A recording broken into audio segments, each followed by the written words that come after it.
Ce message vous est présenté par l'Assemblée chrétienne Le Tabernacle. www.letabernacle.net.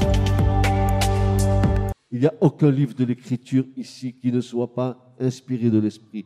Frères et sœurs, même une simple conjonction de coordination, un « et » est rempli d'une puissance de Dieu. Je prie pour que vous puissiez un jour rentrer dans cette dimension de la compréhension de ce qu'est la parole de Dieu. Donc la Bible contient de multiples auteurs qui tous ont écrit inspirés par le Saint-Esprit. Chacun d'entre eux, dans l'Écriture, a une personnalité différente. Paul n'est pas comme l'apôtre Pierre, et Pierre n'est pas comme l'apôtre Jacques, et Jacques n'est pas comme le Christ, etc. Ils sont tous différents. Tous différents.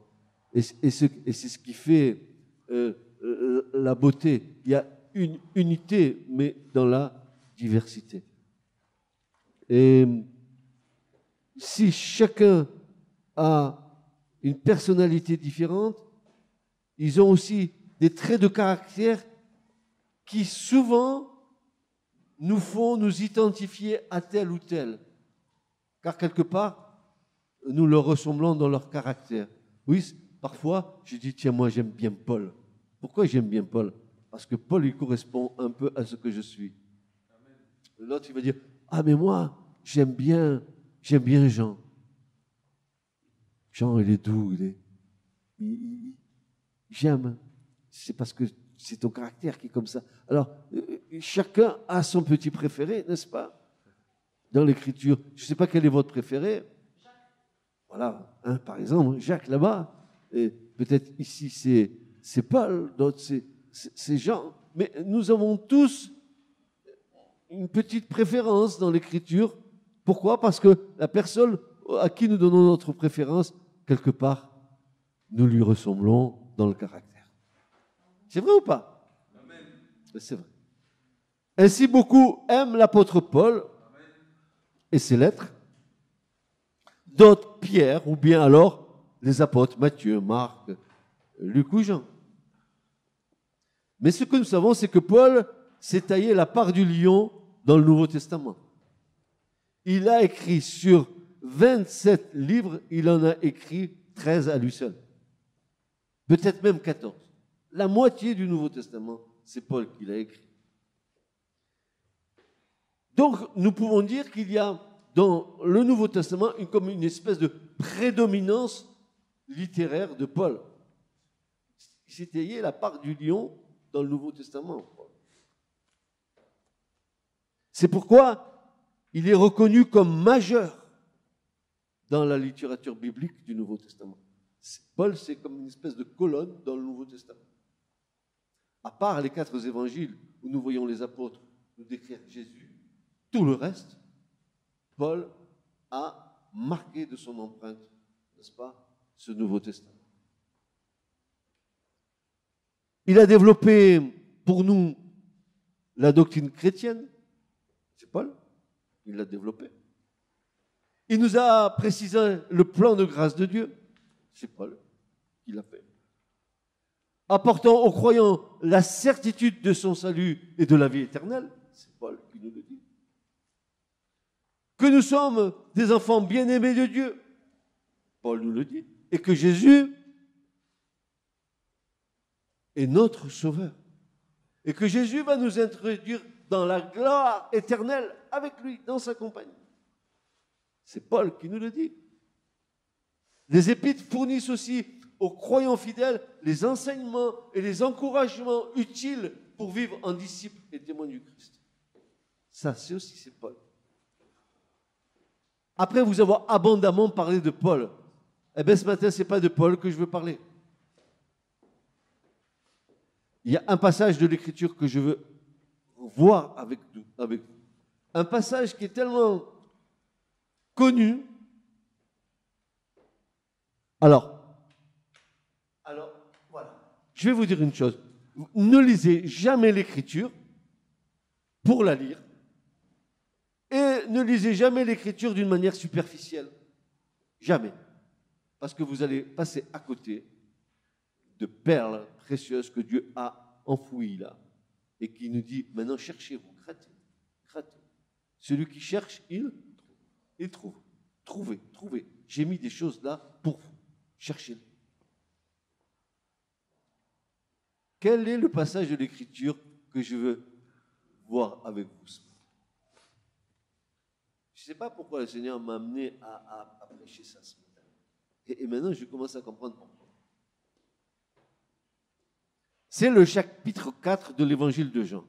Vous connaissez cette scène où Jésus va rencontrer la Samaritaine au puits de Jacob. Alors, regardez bien, regardez bien. Chapitre 4 de l'Évangile de Jean.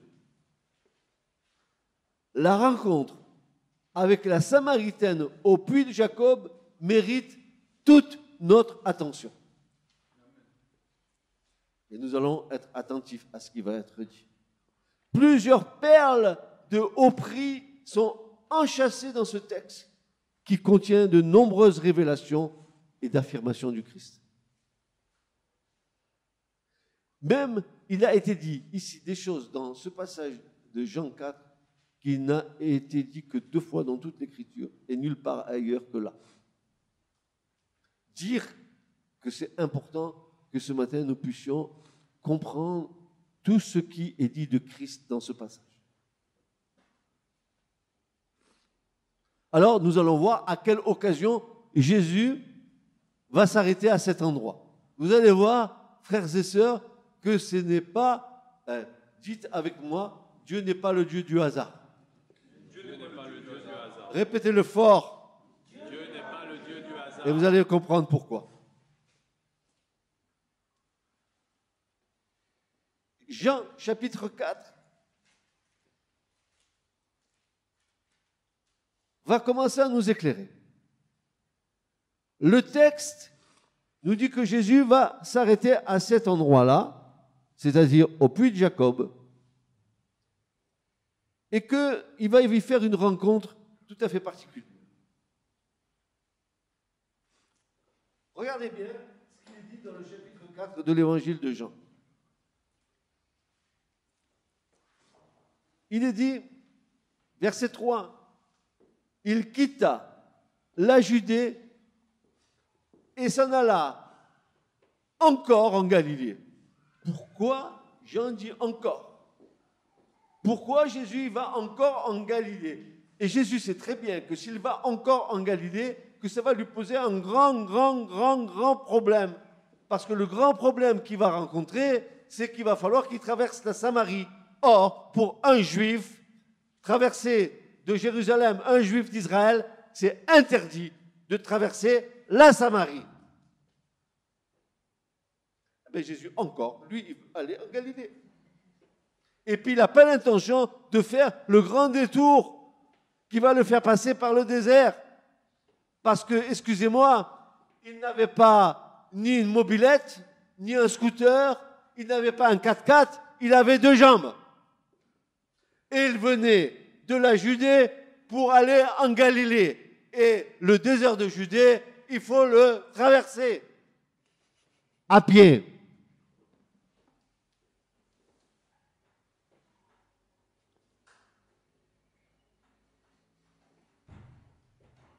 Le texte nous dit qu'il voulait aller encore en Galilée en quittant la Judée, où il se trouvait. Mais pour cela, il devait soit traverser la Samarie, soit l'éviter. Il n'avait pas le choix.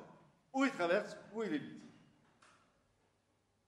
La Galilée, sa destination était son lieu de prédilection pour l'annonce de l'Évangile, car il devait réaliser la prophétie du prophète. Jésus allait en Galilée, et encore en Galilée, et encore en Galilée, parce que c'est là qu'il devait réaliser la prophétie du prophète Ésaïe. Et quelle était cette prophétie?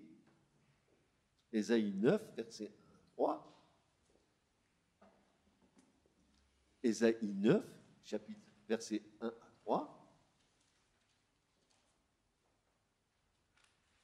Qu'est-ce que dit le prophète? Mais il n'y aura pas pour toujours des ténèbres sur ce pays envahi par l'angoisse.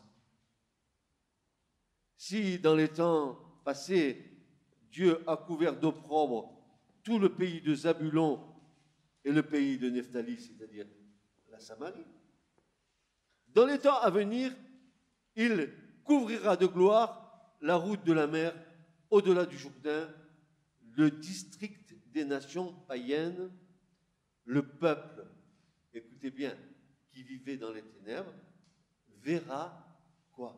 Briller. Quoi? Une grande quoi? Lumière. La grande lumière, c'est Jésus qui doit venir briller en Galilée. La lumière resplendira sur ceux qui habitaient le pays dominé par d'épaisses ténèbres. Il fallait que la lumière vienne en Galilée pour que les ténèbres soient chassées. Et nous allons comprendre avec ce passage de Jean 4 ce que Jésus est venu faire là. Nous disions, par la logique humaine, mais qu'est-ce qu'il vient faire là? D'abord, il ne se soumet pas à ses frères, n'est-ce pas, d'Israël. Il passe en Galilée alors que c'est interdit. Pourquoi c'est interdit? Jésus, lui, veut aller en Galilée. Il s'en fout que ça soit interdit. Vous allez voir pourquoi il s'en fout que ça soit interdit. Parce que Jésus ne rentre pas dans les querelles des hommes. Et vous allez voir, cette querelle, elle est d'ordre millénaire. Ce n'est pas d'aujourd'hui l'histoire. Ô Éternel, verset 3, tu fais abonder l'allégresse, tu fais jaillir une très grande joie, et l'on se réjouit devant toi, tout comme au temps de la moisson, ou comme on crie de joie lors du partage d'un butin. Mon Dieu, brave Isaïe qui avait la vision, 600 ans avant le Christ, il avait la vision de ce que la lumière viendrait ici en Galilée et va chasser les épaisses ténèbres qui étaient sur la Galilée. Galilée, où Jésus habitait. Où habitait-il Jésus? À Nazareth. Mais c'est où Nazareth? C'est en Galilée. Et il fallait que de Nazareth jaillisse la lumière. Et c'est pour ça que Jean dit, encore, il veut revenir en Galilée. Oh Seigneur, que tu es bon. Ta bonté demeurera toujours. En Galilée, il va dire des choses extraordinaires. Il va dire, avant qu'Abraham fût je suis. Ils ont voulu le précipiter du haut de la falaise. Il était en train de dire qu'il était le grand je suis, celui qui s'est révélé à Moïse. Dis-leur, mais quel est ton nom? Que leur dirai-je? Va leur dire, ils m'ont connu, les patriarches Abraham, Isaac et Jacob m'ont connu comme étant le Tout-Puissant El Shaddai. Maintenant, va leur dire, voilà mon nom, je suis celui qui suis. Amen. Je suis, j'étais et je serai. Amen. Je suis l'Éternel, le Dieu vivant. Alléluia. Et Jésus va venir. Il va leur dire, avant qu'Abraham fût, je suis. Ils vont dire, mais tu es fou, toi. C'est même pas 50 ans. D'où tu connais Abraham? Mon autre père, Abraham, ça fait déjà combien de siècles qu'il est mort et tu dis que tu le connais? Oui, je le connais. Parce que avant qu'Abraham fût, avant même qu'il naisse, moi, j'étais. Wow, sacrilège, il se prend pour lui.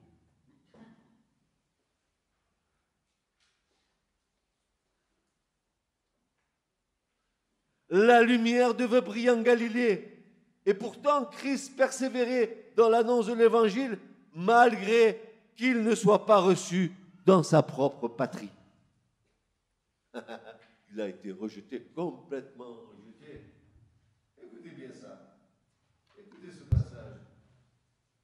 Double opposition. D'abord, double opposition de la femme. Quand on n'a pas l'Esprit de Dieu, on se comporte comme des imbéciles. Excusez-moi, des ignorants, des aveugles. Ils ont des oreilles, ils n'entendent pas, ils ont des yeux, ils ne voient pas. C'est exactement ce qui se passe. Et Jésus, venant en Galilée, n'est pas reçu, n'est-ce pas? Et Marc va nous dire, en Marc 6, verset 4, alors Jésus leur dit, c'est seulement dans sa patrie, dans sa parenté et dans sa famille que l'on refuse d'honorer un prophète.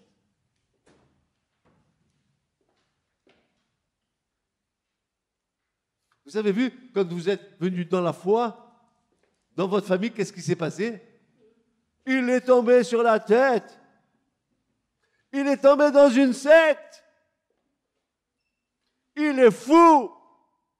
La normalité, c'est qu'il soit comme dans le monde.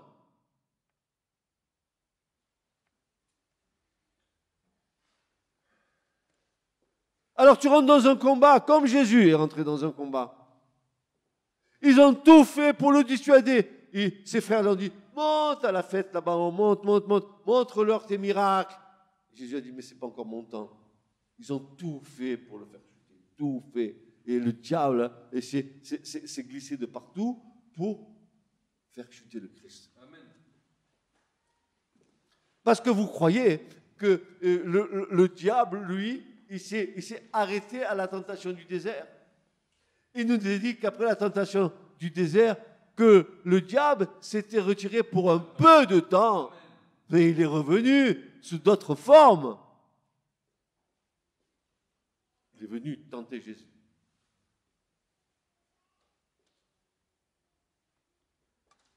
Traverser la Samarie devait lui attirer les foudres de ses frères juifs à cause des Samaritains. Un antagonisme notoire qui dure jusqu'à aujourd'hui. Au moment où je vous parle, ce n'est pas les Samaritains de leurs frères juifs de Jérusalem. La querelle spirituelle n'est pas nouvelle. Elle dure depuis la sortie d'Égypte d'Israël à son entrée en Canaan. Les Samaritains revendiquent leur temple comme étant le vrai temple construit au bon endroit sur le mont Garizim et non celui de Jérusalem. Voilà le problème. C'est que quand Israël est rentré en terre de Canaan, Moïse va leur dire ceci. Maintenant, il va commander au peuple en disant, quand vous aurez passé le Jourdain, ceux-ci se tiendront sur la montagne du mont Garizim pour bénir le peuple. Amen. Siméon, Lévi, Judas et Issachar, et Joseph et Benjamin, et ceux-ci se tiendront sur le mont Ébal pour maudire. Et ces deux monts se trouvent en Samarie. Ça veut dire que les Samaritains disent, mais quand Dieu a envoyé les bénédictions, il ne les a pas envoyées de Jérusalem, il les a envoyées du mont Garizim chez nous, là où nous avons construit notre temple. Et nous devons adorer ici, mais pas à Jérusalem. Jésus va leur mettre, il va leur mettre de l'ordre. Qu'est-ce qu'il ne va pas dire? Il va les rectifier. Non, je suis de l'église Intel, et moi je suis de l'église Intel. Jésus va dire, mais non, il vient un moment où les adorateurs, ils adoreront en esprit, en vérité. Amen. On ne dira pas, je vais adorer ici, ou je vais adorer dans celui-là ou celui-là. Non, Dieu cherche des adorateurs en esprit et en vérité. Amen. Vous allez voir ce que Jésus dit. Oh, les leçons que nous allons prendre ce matin.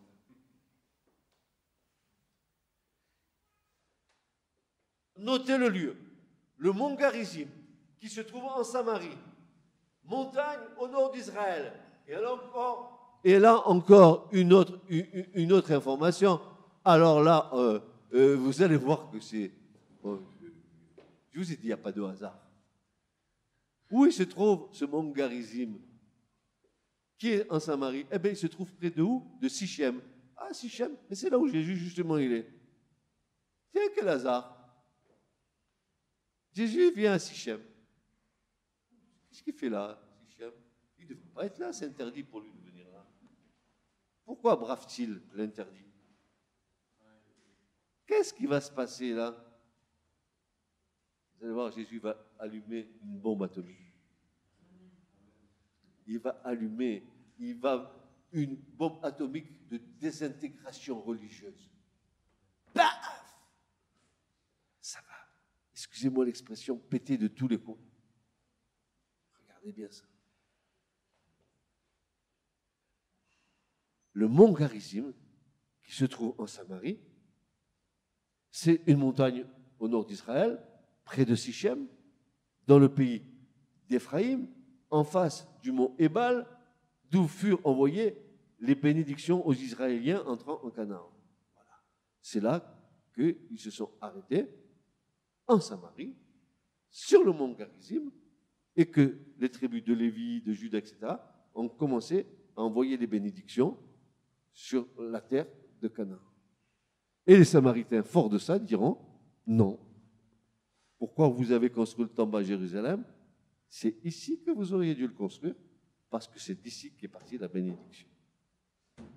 Entre le temple de Jérusalem et le temple du mont Garizim, ça faisait des étincelles, si bien que chaque juif qui entrait par inadvertance en Samarie, il était traité de démoniaque. C'est comme ça qu'ils ont dit à Jésus, mais il a un démon. Les hommes, ils sont fous. Hein. Ils ne savent pas de quoi ils parlent.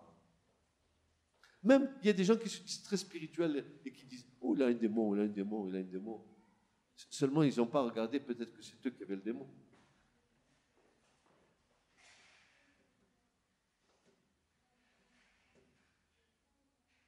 Et à cause de cela, les Samaritains ont toujours revendiqué le droit de suprématie de leur temple construit à cet endroit par rapport à celui de Jérusalem, car les bénédictions ont été données de cet endroit.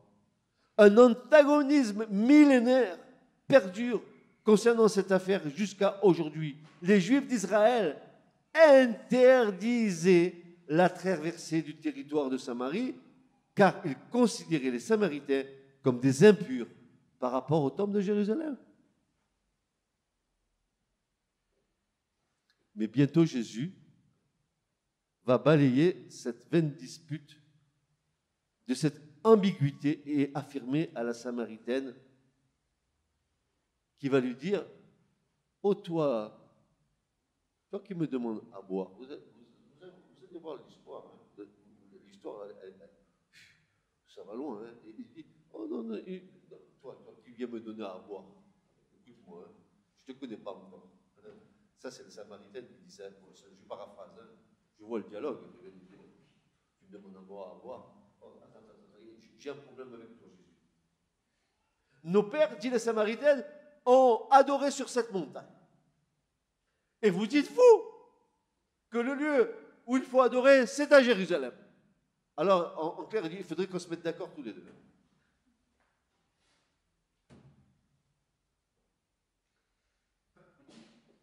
La réponse de Jésus, femme, lui dit Jésus, crois-moi s'il te plaît, crois-moi, l'heure vient où ce ne sera ni sur cette montagne, ni à Jérusalem que vous adorerez le Père. Il va continuer.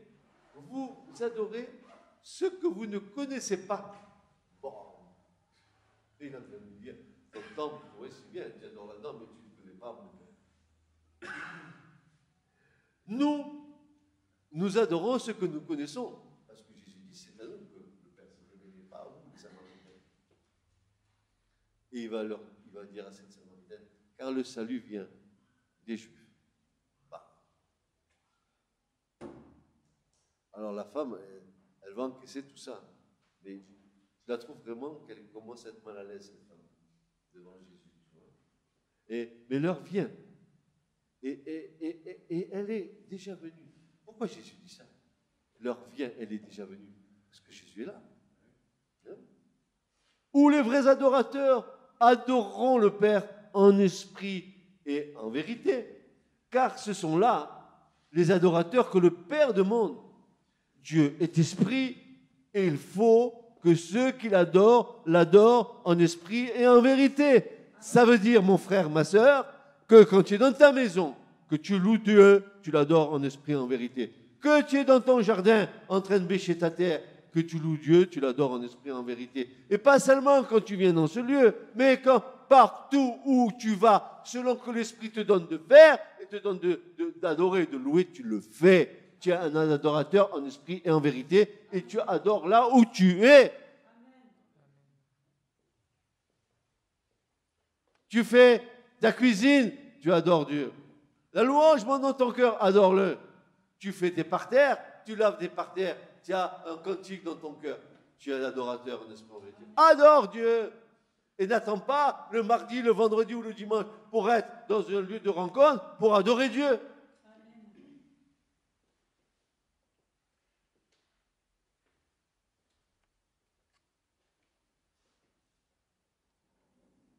Alors, pourquoi Jésus enfreint-il et brave-t-il cette interdiction et passe-t-il par la Samarie?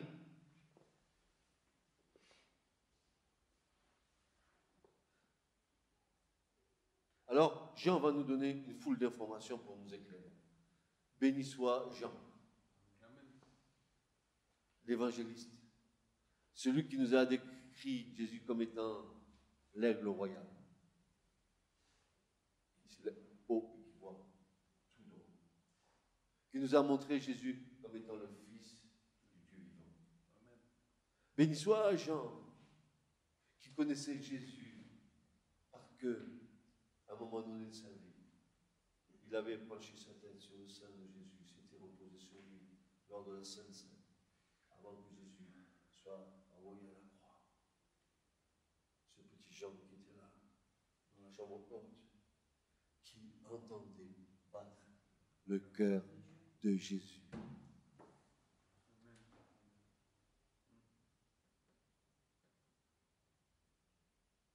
Alors, Jean va nous donner la quintessence des informations.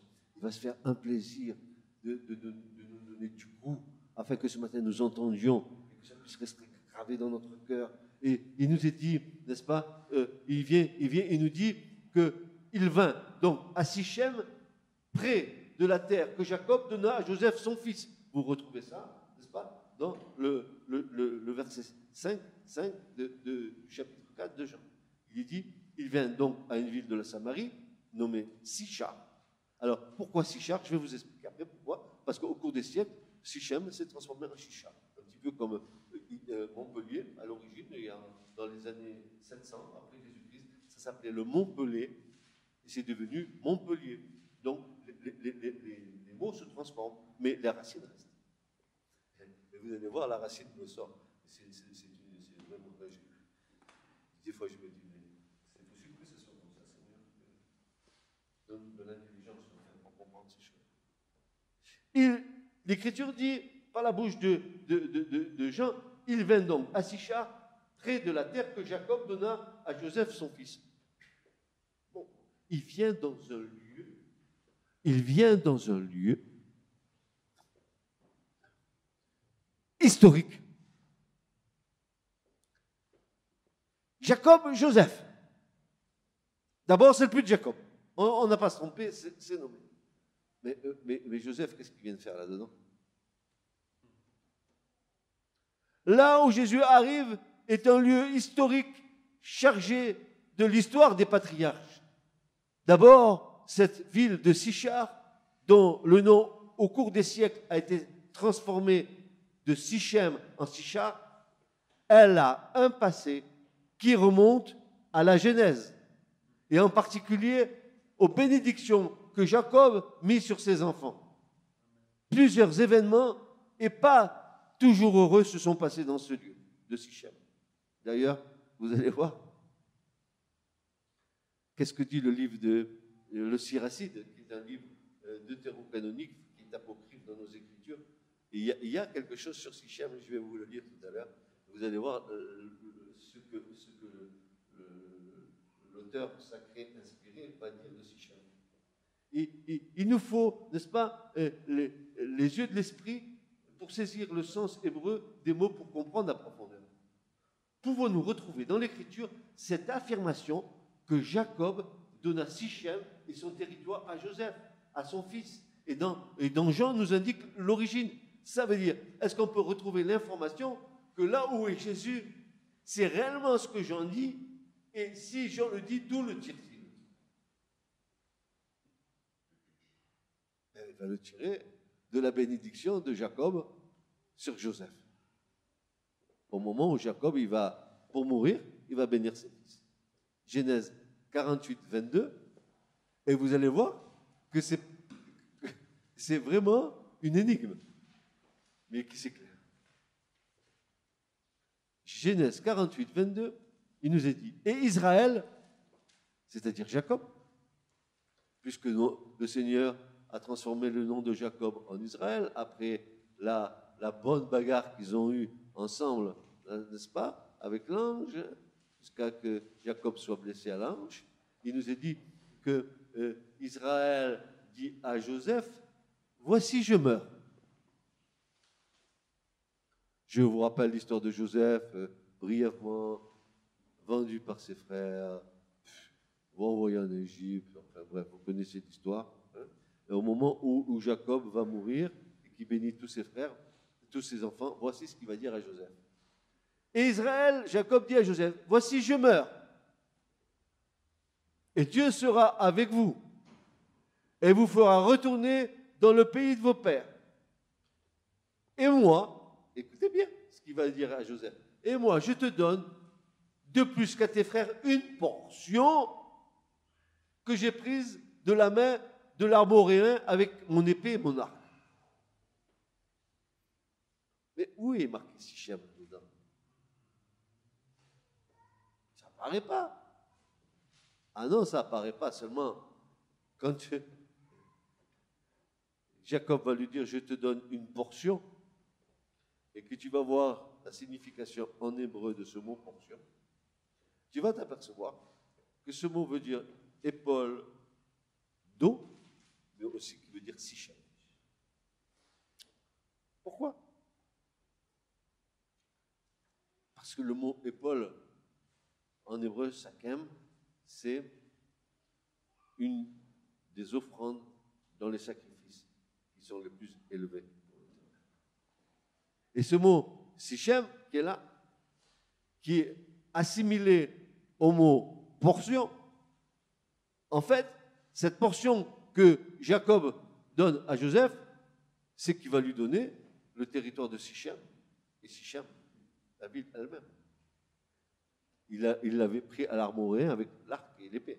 Il avait conquis cette chose. Et donc, il le donne à la Genèse, et voici que Jésus déboule sur la scène, en Jean 4. Où il déboule? Eh bien là. Où là? Là où Jacob a donné à Joseph Sichem. Et où? Eh bien, au puits. Mais quel puits? Le puits de Jacob.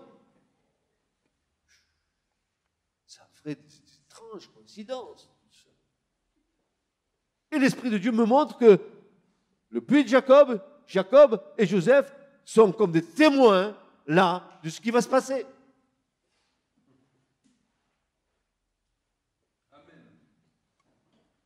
Vous croyez que l'Écriture écrit en vain? Vous croyez que l'Écriture nous donne des détails comme ça, simplement pour nous faire plaisir et nous gratter sous les aisselles? L'Écriture est en train de nous montrer des perles. Ici, ce que Jésus va dire à la Samaritaine, et ce que ça va engendrer ensuite, va porter le témoignage de Jacob et de Joseph. Je suis heureux de ça. Vous imaginez? Je vais te donner une portion en Genèse. Et là, voilà la portion, elle est là. Et où elle est? Jésus est là. Ah, merci Jésus, tu es là. Là où il faut. Hein. Alors, tu as bien fait de braver l'interdit de ne pas passer en Samarie. Hein. Tu es venu à la rencontre du témoignage. Et qu'est-ce que tu vas nous dire là, Seigneur? Qu'est-ce que tu vas nous dire à cet endroit?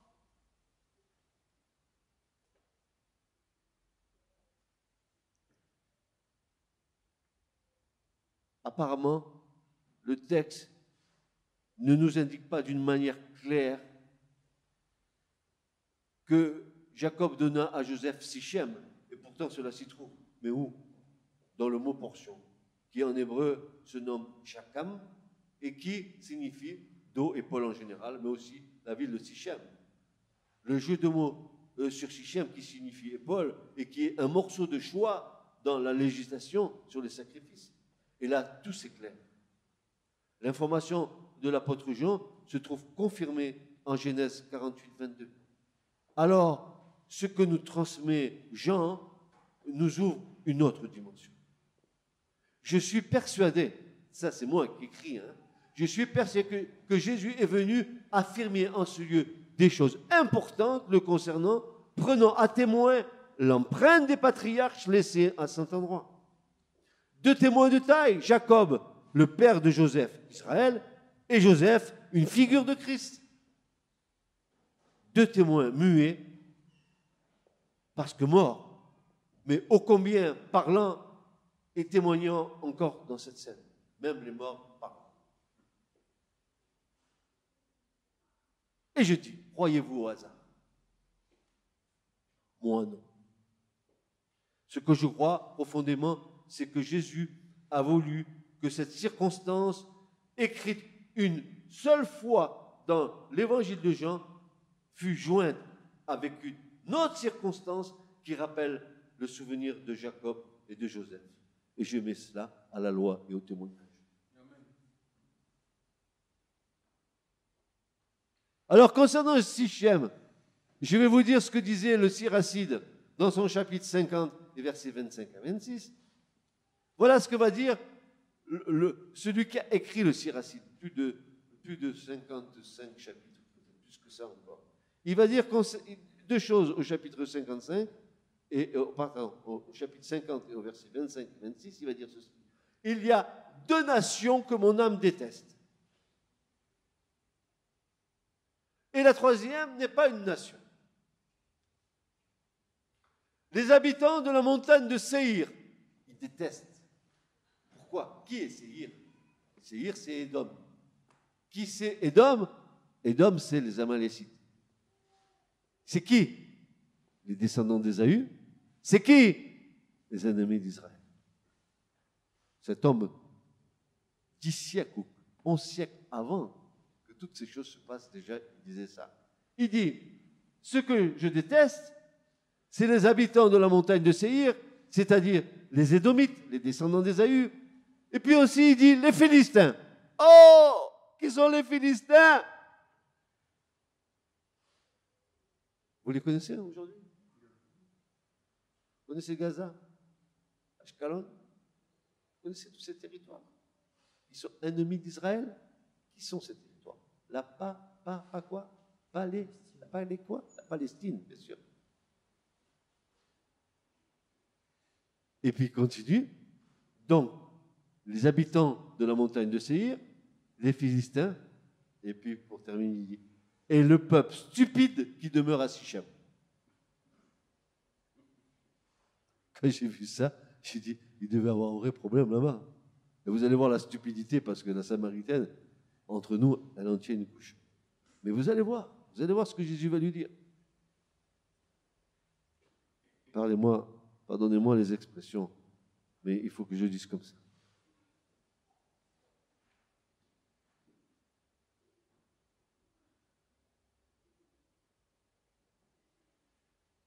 La rencontre avec la Samaritaine au puits de Jacob va être déterminante pour le reste du récit et le détonateur de l'ensemble.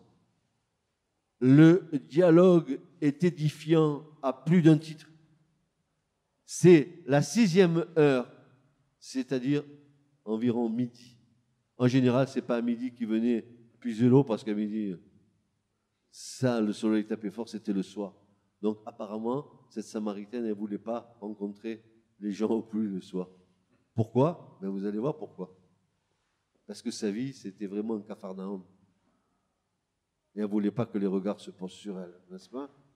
C'était la 6e heure, environ midi. Jésus était lassé du parcours.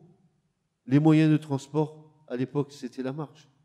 Il se retrouva au puits de Jacob, premier témoin muet d'une formidable scène qui va se jouer à cet endroit. Une femme de la Samarie, habitant Sichar, arrive pour puiser de l'eau, et là, brisant toutes les conventions humaines, tous les tabous et les millénaires d'opposition entre Samaritains et Juifs, Jésus demande à cette femme de lui donner à boire, à lui, Juif d'Israël.